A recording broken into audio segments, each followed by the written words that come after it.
Okay, it's going to continue on here with the modeling. Okay, so whoops. First of all, I'll just go into back into Edit Poly. Okay, I probably to make things a bit easier for the next bit, I'm just going to shape these into more of a square sort of shape, so they're not rectangular.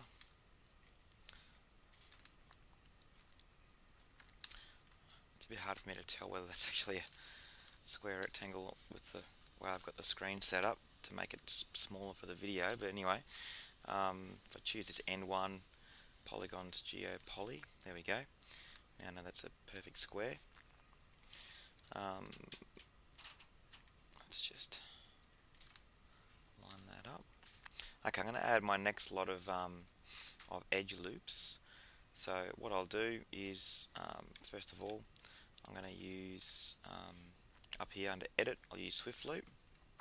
Okay, so what I can do is if I hold down Shift when I add the edge loop, okay, it'll help to round out the shape, okay, for me, to save me sort of a lot of manual vertex pushing and pulling.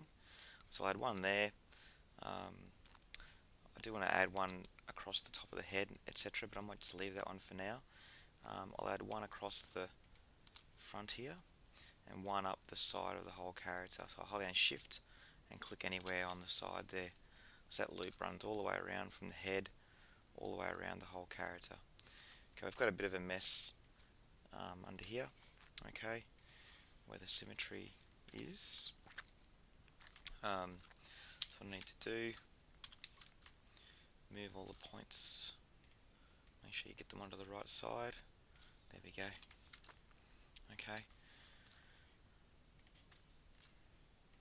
Now you want to try and round out all your shapes, okay? Refer to your reference, go to your front and side views, but as well as that, you can just look in the perspective view to try and get all your shapes kind of rounded out so you don't end up with a boxy sort of character. For this arm, I can use a bit of just to save a bit of pushing and pulling points around. If I delete all these edges here by selecting them and then pressing backspace, okay, leaves me with a six-sided shape.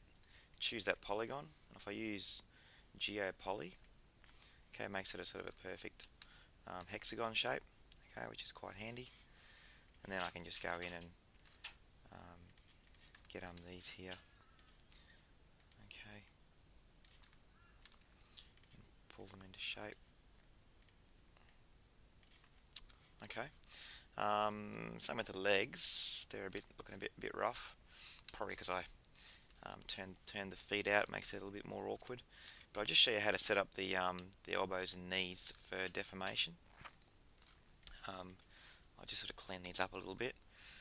We'll scale that in. It's probably not actually at the right height for the reference, but I'll just leave it. You can spend some time sort of lining it up to the reference, etc. But I'm just going to try and get this shape looking a little bit better. Okay, what I'll do now is I'm going to need to add some extra loops around here. Okay, so you can use chamfer for that. So for example, I could choose loop mode, so I can choose these loops. Okay, if you don't like this, I don't like this orange here, I find it a bit hard to see. You can change that, but if you just turn off the show and result, if it bothers you, okay.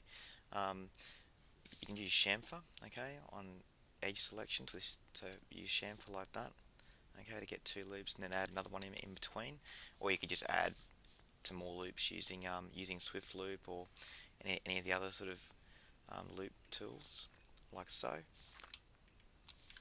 Okay.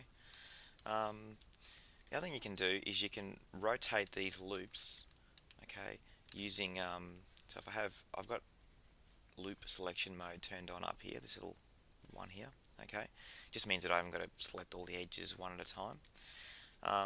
What happens is if I move one of these loops, you can see it's kind of difficult to keep it all sort of in shape. Same if I rotate one of these loops, okay, it's sort of distorting it, and I've got to then move all the vertices around.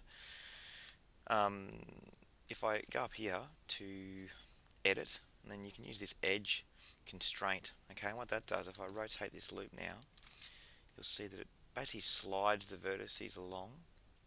Okay, so I can set that up like so, move them up and down, just it basically holds the shape when we haven't really put a lot of work into the shape of this leg yet, but if you did, that'll help you to sort of move those around. Okay, something like that. Okay, now the way I'm going to set up the knee, I'll just turn off that again back to none, so you don't have that constraint on. I'm going to actually delete. This is especially useful for game characters. I'll turn off loop selection. I'll remove that edge, okay, with backspace, and actually I'll remove all these ones with backspace. Okay. And now what I want, actually I wanted to leave the vertices there, so I'll undo that, sorry. Okay, these two, okay, I'll just remove those with just backspace, not control backspace. That'll leave the vertices there. Okay, then I'm just going to use, actually no, I don't actually want those, sorry. Okay, I'll delete that. Now I just use the connect tool, I'll hold down control and press those two. Right click connect. Okay, this one and this one, connect. This one and this one, connect. This one and this one, connect. Okay, so now I've got that sort of pattern. Okay, they need to be everything needs to be moved around and, you know, shaped a bit, but that sort of pattern deforms quite nicely and saves a few polys at the back of knees, elbows, things like that. Okay, basically, until you actually try and set up a character for animation, you won't sort of need to do a few tests, sort of see how that's different to just standard sort of having three loops there. But that's quite handy. Okay, and now we can sort of shape these a bit for the knee. Okay, that'll probably do. Okay, so there's the basic knee. Do the same thing for the elbow. Yeah. Okay.